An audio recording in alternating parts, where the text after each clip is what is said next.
नमस्कार। उनकी कलम मेरी आवाज़ में आप सभी का स्वागत है। आइए सुनते हैं कहानी आनंदी, जिसे लिखा है मालती जोशी जी ने। गाड़ी में अकेले बैठे बैठे मैं बोर हो चली थी।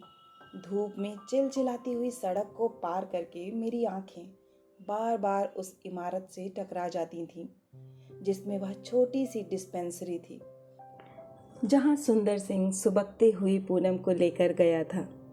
अजीब सा माहौल था वहां का।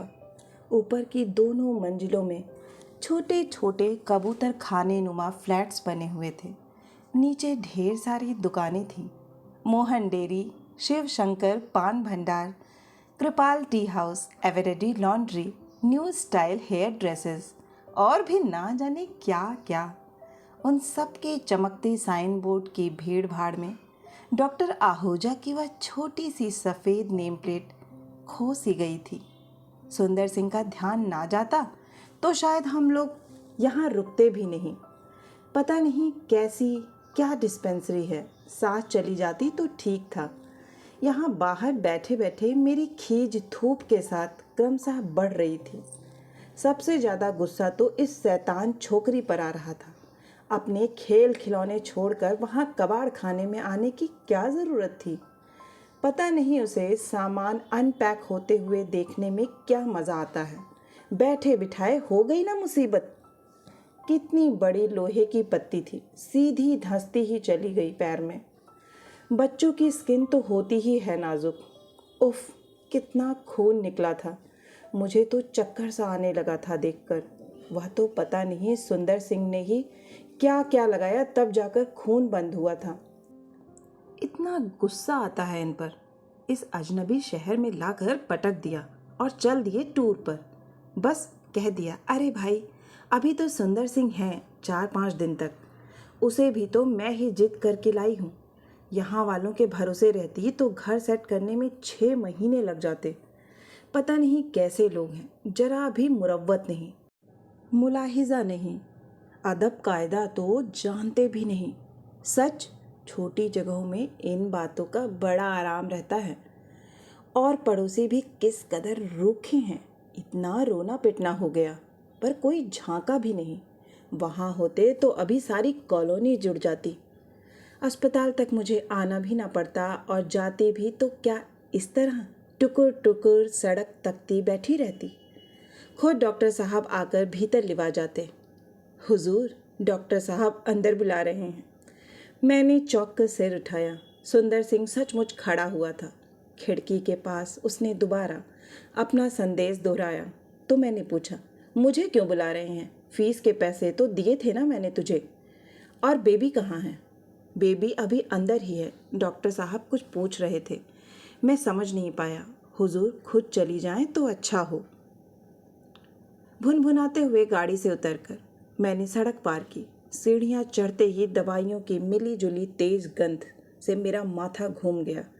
किसी तरह अपने ऊपर काबू पाकर मैंने भीतर प्रवेश किया। सामने डॉक्टर की कुर्सी खाली पड़ी थी और दोनों ओर दीवार से लगी बेंचों पर मरीज बैठे हुए थे। कोने वाली एक बेंच पर पूनम लेटी थी। उसके पाँव में बड़ा सा बैंडेज बंधा था। उसका सिर एक अपरिचित महिला की गोद में था।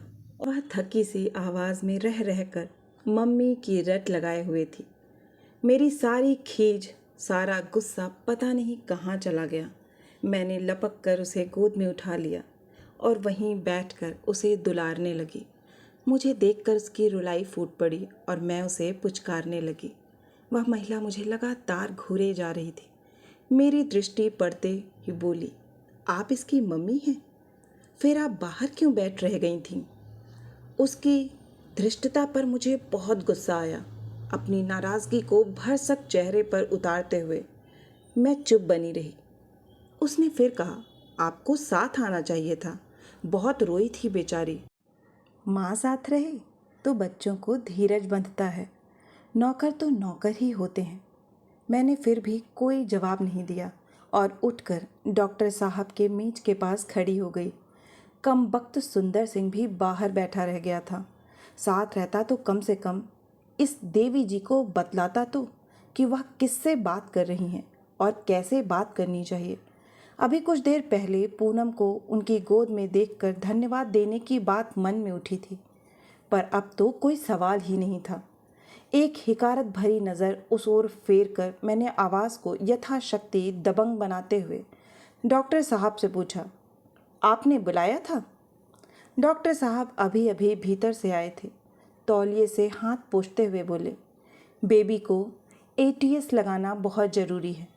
पहले कभी लगाया है यह इंजेक्शन? ठीक से याद नहीं है। आज भर राह देख लीजिए, कल तक शायद इसके डैडी आ जाएं। वेट करने की तो कोई ज़रूरत ही नहीं है, रिएक्शन देखे लेते हैं, डॉक्टर साहब ने कहा और नर्स को सिरिंज लाने का ऑर्डर दिया। सारी तैयारी देखकर पूनम ने मुझे कसकर पकड़ लिया और सहमी सहमी नज़रों से डॉक्टर की ओर देखने लगी। तब मुझे भी भान हुआ कि उतने बड़े जख्म का ड्रेसिंग करते समय वह कितना तड़पी होगी, घबराई होगी। मैं वहीं दिलेरी से इंजेक्शन के दोनों राउंड में उसे थामे रही, पर जिसे दिखाने के लिए यह सब कर रही थी वह तो उसे टाटा करके कब की जा चुकी थी। घर लौटकर सुंदर सिंह ने बताया कि बेबी बहुत घबरा गई थी। वह तो उन बहन जी ने बातों में उन्हें बहलाए रखा, नहीं तो वह बहुत मुसीबत हो जाती। सुनकर मैं उल्टे उसी पर बरस पड़ी। बेवकूफ़, मुझे भी तो आवाज़ दे सकता था। बेकार किसी के एहसान लेने की क्या ज़रूरत थी। दूसरे दिन सुबह सवेरे ही यह लौट आए। मैं तो भरी बैठी थी। उनके घर में पांव रखते ही बरस पड़ी। महानगर ने 2 दिन में ही मुझे पस्त करके रख दिया। यहाँ का मकान, यहाँ का नौकर, यहाँ के पड़ोसी, यहाँ के डॉक्टर, सभी से मुझे नफ़रत हो गई थी। यह खुद तो ऑफिसर बने मौज मार रहे थे और यहाँ सारी समस्याओं से मैं अकेली ही जूझ रही थी। दर्जी, धोबी, डॉक्टर, मास्टर, सभी का इंतज़ाम मुझे ही करना था। कम से कम मेरी नाजुक हालत का ही ख्याल किया होता। कुछ देर तक तो यह चुपचाप मेरा भाषण सुनते रहे, फिर एकदम ताव खाकर उठे और सुंदर सिंह को लेकर बाहर निकल गए। चाय तक नहीं पी। आधे घंटे बाद लौट कर आए और बोले, कंपाउंडर साथ लेता आया हूँ, पूनम की ड्रेसिंग करवा लो और शाम को 5 बजे टीचर आएंगी। बच्चों वाला कमरा सेट करके रख देना। टीचर की इतनी क्या जल्दी थी, मैंने कहना चाहा, पर वे अबाउट टर्न कर गए थे। उनका कसैला स्वर सुनकर ही समझ गई थी कि अब चुप रहने की बारी मेरी है। दरअसल मुझे ही कुछ सब्र से काम लेना था। आते ही उनका मूड खराब कर दिया। शाम ठीक 5 बजे दरवाजे की घंटी बजी। सुंदर सिंह दरवाज़ा खोलने गया तो बड़ा खुश लौटा। हुजूर, यह तो वही अस्पताल वाली बहन जी हैं। चलिए, अच्छा हुआ, बेबी को उनसे डर नहीं लगेगा। मैंने उत्सुकतावश कमरे में झांक कर देखा। हमारी उपदेशिका जी सहमी सिमटी एक कुर्सी पर बैठी थीं और कमरे के साज सामान को अवाक होकर देख रही थीं। मुझे लगा था मुझे देखकर वह सकपका जाएंगी, पर कहाँ। वह तो एकदम प्रसन्न मुद्रा में उठ खड़ी हुई और मुस्कुराते हुए बोली, देखिए ना बहन जी, कैसा संयोग है, कल ही आपसे परिचय हुआ, आज यहाँ भेंट हो गई। सुबह डॉक्टर साहब का संदेश मिला, तब तो यह कल्पना भी ना की थी कि हम अपनी नन्ही सहेली के यहाँ जा रहे हैं। आपको डॉक्टर साहब ने भेजा है? हाँ, सुबह शायद साहब ने उससे बात की होगी। ओह, तभी। नहीं तो मैं खुद हैरान थी कि इतनी जल्दी इन्हें टीचर कहाँ से मिल गई। बेबी कहाँ है? उसे तो अभी रहने दीजिए। आप तो अभी पप्पू को, मेरा मतलब है पुनीत को ही तैयार कीजिए। यहाँ सुनते हैं सभी बड़े स्कूलों में पहले टेस्ट लेते हैं, तभी एडमिशन मिलता है। उतनी देर में सुंदर सिंह पूनम को गोद में उठाकर ले आया था और वह परिचित चेहरा देखते ही किलक पड़ी थी। नमस्ते आंटी, उसने कहा और उनके गले में दोनों बाहें डालकर झूल गई। तुम्हारा पाँव अब कैसा है बेबी? दुखता है, पूनम ने चेहरे की सलवटों से भरते हुए उत्तर दिया, पर पता है आज मैं रोई नहीं। दवाई लगाने आए थे तब भी नहीं रोई, है ना मम्मी? उसने गवाही के लिए मुझे पुकारा, पर मैं कुछ नहीं बोली। अरे वाह, हमारी पूनम तो बहुत रोती है, आप उसे लाइन क्यों नहीं? उसे पढ़ना वढ़ना अच्छा थोड़े ही लगता है, बस दिन भर खेलना और खाना, दूसरी कोई बात ही नहीं। मैं तो खूब पढ़ती हूँ ना मम्मी। उसने दोबारा मुझसे गवाही मांगी। इस बार तो मुझे हामी भरनी ही पड़ी। जाओ अपनी किताबें ले आओ और भैया को बुला लाओ। सुंदर सिंह की गोद में बैठकर जब वह चली गई तो मैंने पूछा, आपकी बेबी का नाम भी पूनम है? नहीं, मैं तो मजाक कर रही थी। बेबी का मन बहला रही थी। कितने बच्चे हैं आपके? 2 लड़कियां हैं बस। और लड़का? उन्होंने सिर हिलाकर नकारात्मक उत्तर दे दिया। अरे, बिना वजह मेरा स्वर सहानुभूति से आर्द्र हो उठा। क्या फर्क पड़ता है बहन जी? मेरी सहानुभूति को व्यर्थ करते हुए उन्होंने लापरवाही से कहा, यहाँ कौन पेशेवारों की जागीर पड़ी हुई है कि उसके लिए वारिस जरूरी है। अपने लिए तो दोनों बराबर हैं। उनका यह बेफिक्र लहजा मुझे ईर्ष्या से भर गया। यहाँ तो इतना निश्चिंत होना कभी आया ही नहीं। पुनीत के बाद 5 साल तक बच्चा घर में नहीं आया तो मैं घबरा उठी थी। इस बार लगता है कि बहुत जल्दबाजी हो गई है। पता नहीं कैसे संभाल पाऊंगी। पूनम के वक्त डर लग रहा था कि कहीं फिर से लड़का ना हो जाए। अब लगता है कि फिर लड़की हो गई तो। एक चिंता दहेज की ही मुझे रात रात सोने नहीं देती। इनसे तो कुछ भी कहो मजाक में टाल देंगे। रात मैंने कहा, सुनिए, टीचर ढूंढने में तो आपने बड़ी फुर्ती दिखाई। उसकी क्वालिफिकेशंस का तो पता कर लिया था ना। तुम्हारे लड़के को 6th में एडमिशन चाहिए ना, इतना तो उसे आता ही होगा। My dear lady, she is a regular teacher. तभी तो बहन जी कहती रहती हैं। इतना ऑकवर्ड लगता है। अब मैंने अपने मन की असली बात प्रकट की। तो क्या कहकर पुकारे कोई आपको? मैडम। इनके स्वर में व्यंग का पुट था। दरअसल कुमुद जी, महत्वपूर्ण यह है कि आप उन्हें क्या कहकर पुकारती हैं। तुम्हें तो मालूम है डियर, इस घर में मैं किसी भी टीचर का अनादर बर्दाश्त नहीं कर सकता। मालूम है बाबा, कितनी बार एक ही बात कहेंगे, मैंने बेजारी से कहा और उनके इस प्रिय विषय को बंद कर दिया।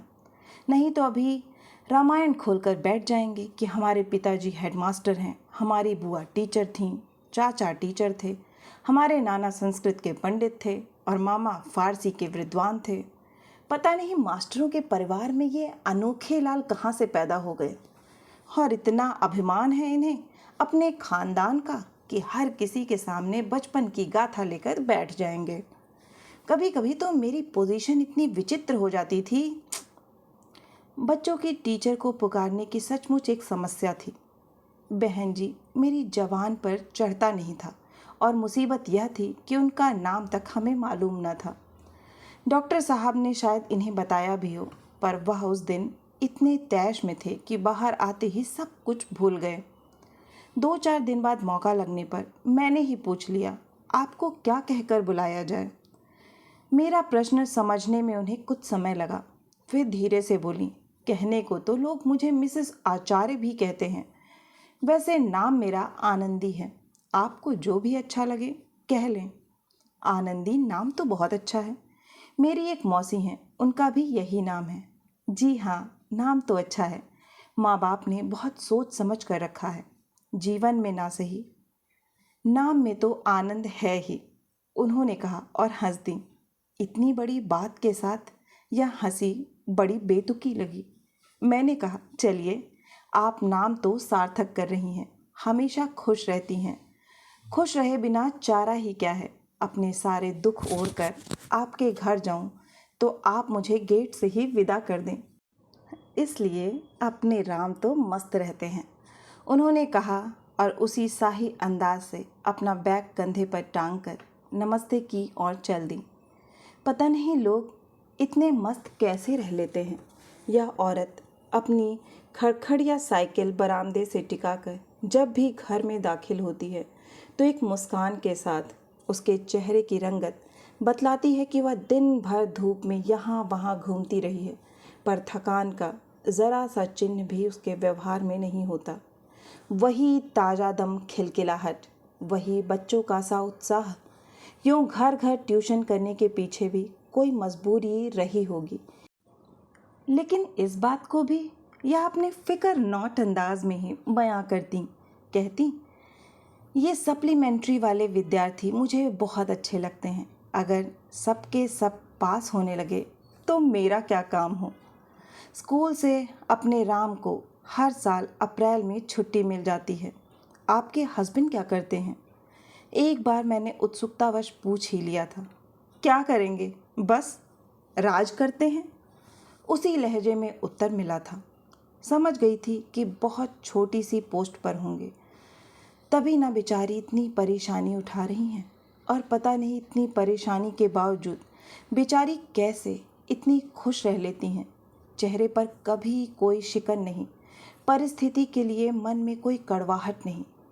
और एक मैं हूँ, मुझे तो लगता है जैसे संसार में मुझसे ज़्यादा दुखी प्राणी कोई और है ही नहीं। नौकरों की एक बटालियन पीछे छूट जाने का दुख हमेशा सालता रहता है। ऊपर से मकान इतना छोटा मिला हुआ है कि लगता है चारों ओर से मुझे लीलने को ही दौड़ा आ रहा है।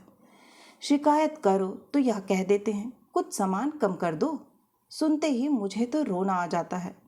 इतनी हसरत से जमाई हुई गृहस्थी है मेरी, कौन सी चीज़ फालतू है जो उठाकर फेंक दूँ।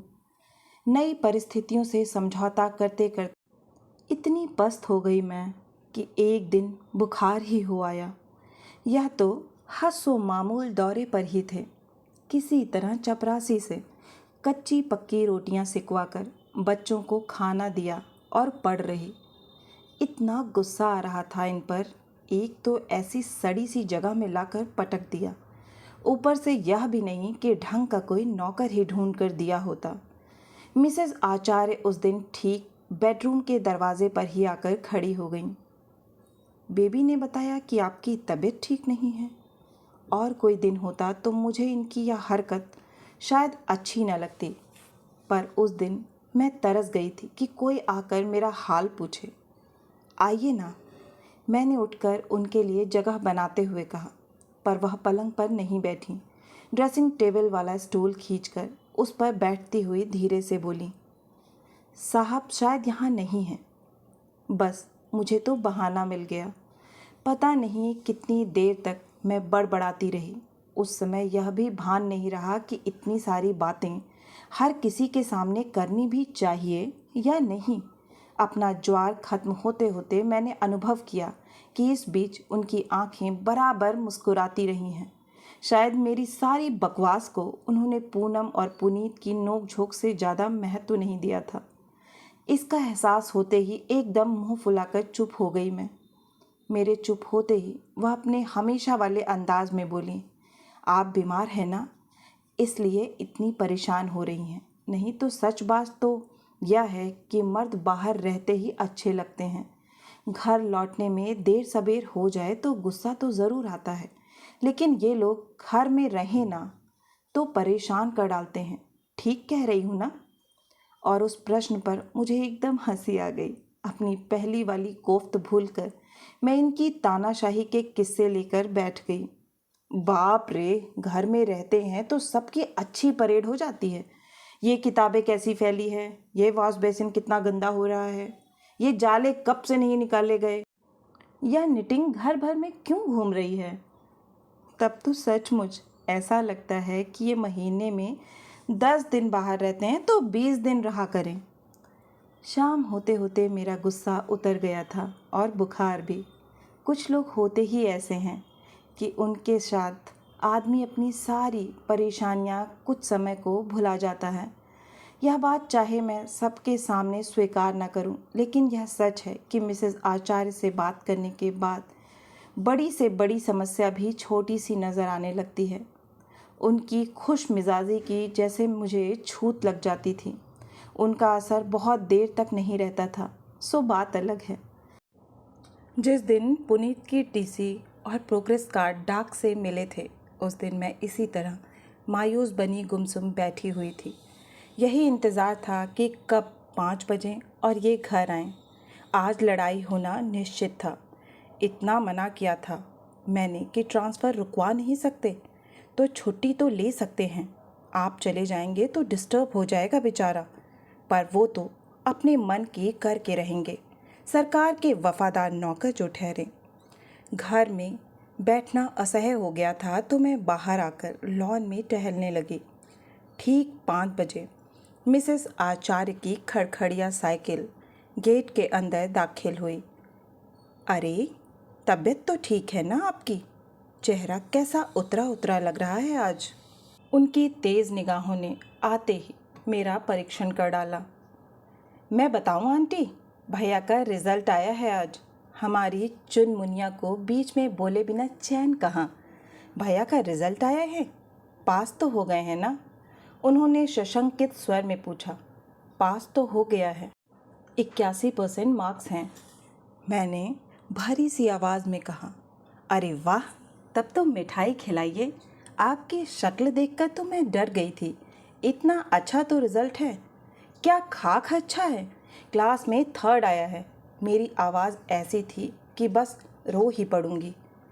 तो उससे क्या फ़र्क पड़ता है, मार्क्स तो कितने अच्छे हैं। आप तो फ़ौरन मिठाई मंगवाइए। और पुनीत है कहाँ? भैया तो सो रहे हैं दिन भर, पूनम ने बताया। हाय बेचारा, आपको उदास देखकर नर्वस हो गया होगा। मैं तो बहन जी, लड़कियों के 55% नंबर भी आ जाते हैं तो खूब शाबाशी देती हूँ। अरे, हमसे तो अच्छी हैं।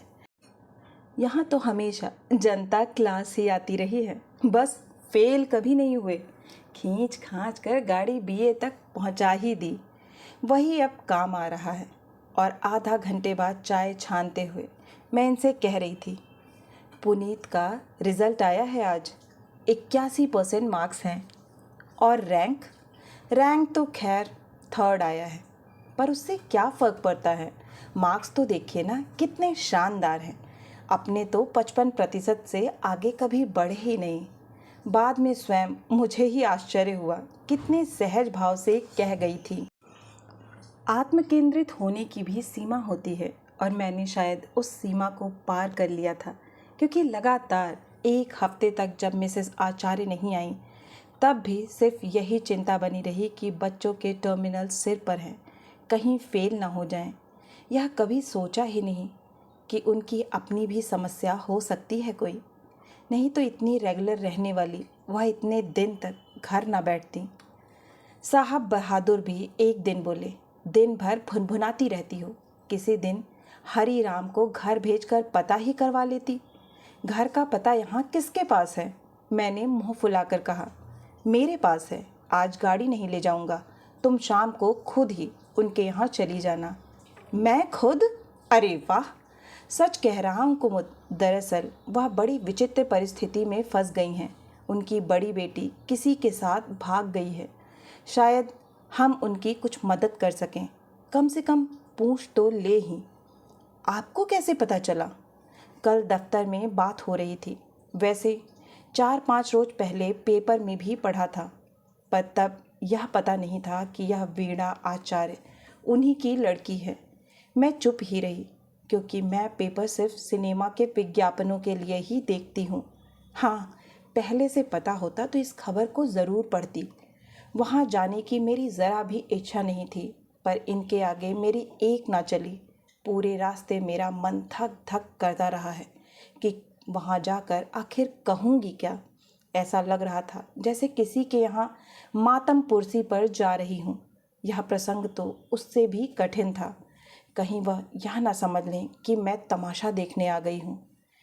पता एकदम ठीक था।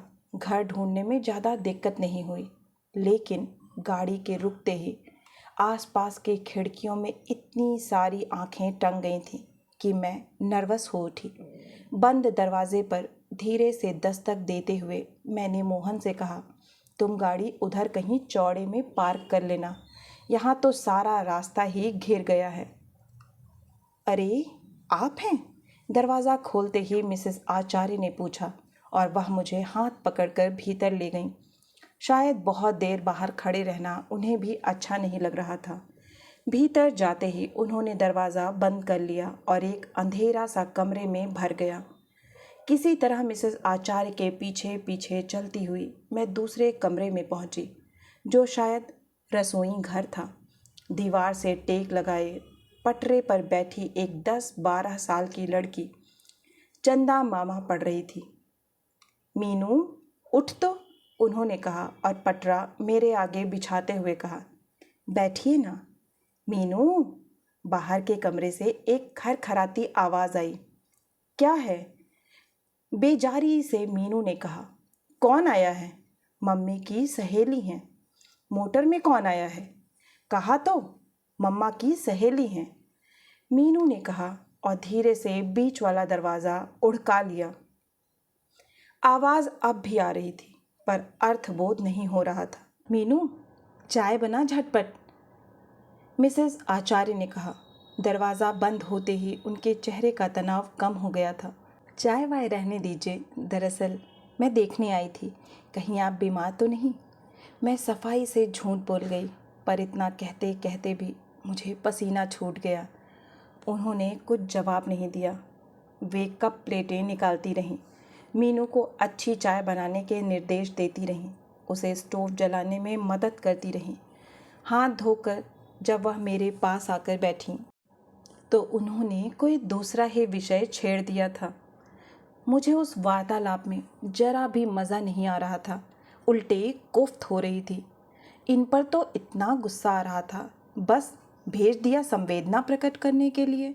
अरे, यहाँ किसी को कोई मलाल भी तो हो पहले।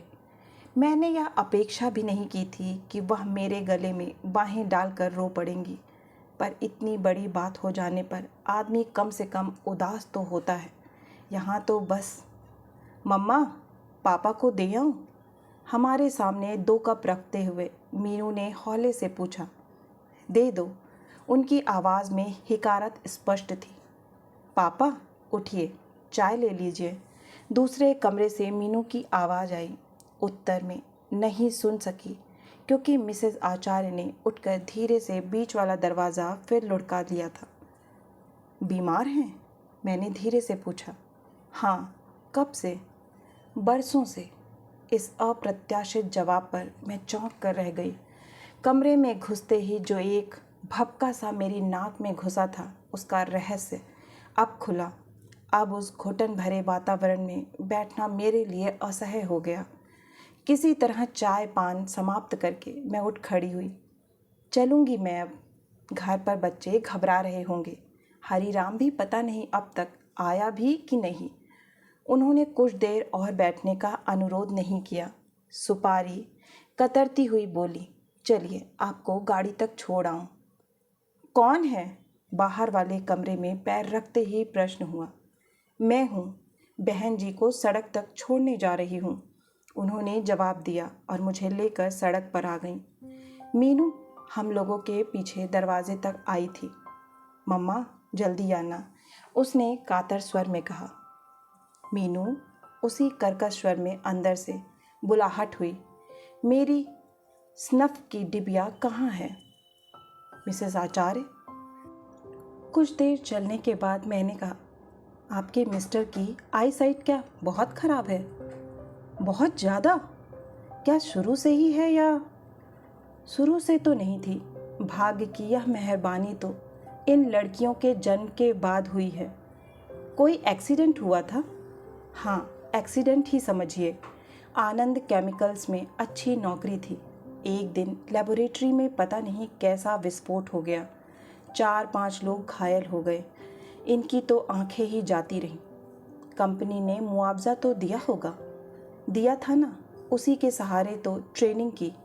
उसी की कृपा से तो यह 2 कमरों का घर बच रहा, नहीं तो इसे भी बेचना पड़ता। आपके हस्बैंड अब कुछ नहीं करते? करते हैं, मेरी चौकीदारी करते हैं। नहीं, मेरा मतलब था आजकल काफ़ी व्यवसाय चल पड़े हैं, मैंने बिना वजह सकुचाते हुए कहा। मैं समझ गई आपका मतलब, लेकिन बहन जी काम तो करने वाले के लिए होते हैं, और कुछ नहीं तो घर बैठे ट्यूशन ही कर सकते थे। MSc पास हैं, पर आंखें गईं तो नौकरी छूट गई, नौकरी छूट गई तो दिल टूट गया। अपने पास तो दिल है ही नहीं, टूटने का सवाल ही नहीं उठता। 11 साल से इस गृहस्थी की गाड़ी खींच रही हूँ मैं। सीता का वनवास तो 14 साल में पूरा हो गया था। मुझे कितने दिन भुगतना है, ईश्वर ही जानता है। आशा है कि आपको यह कहानी बहुत ही पसंद आई होगी। अगर पसंद आई है तो एक लाइक करें, इससे मुझे प्रोत्साहन मिलता है। नीचे कमेंट बॉक्स में कमेंट करना ना भूलें। और अगर आप इस चैनल से जुड़ना चाहते हैं और इस चैनल पे नए हैं तो सब्सक्राइब करना ना भूलें। फिर मिलती हूँ एक नई कहानी या कविता के साथ। तब तक के लिए आप सभी का कहानी सुनने के लिए बहुत बहुत धन्यवाद।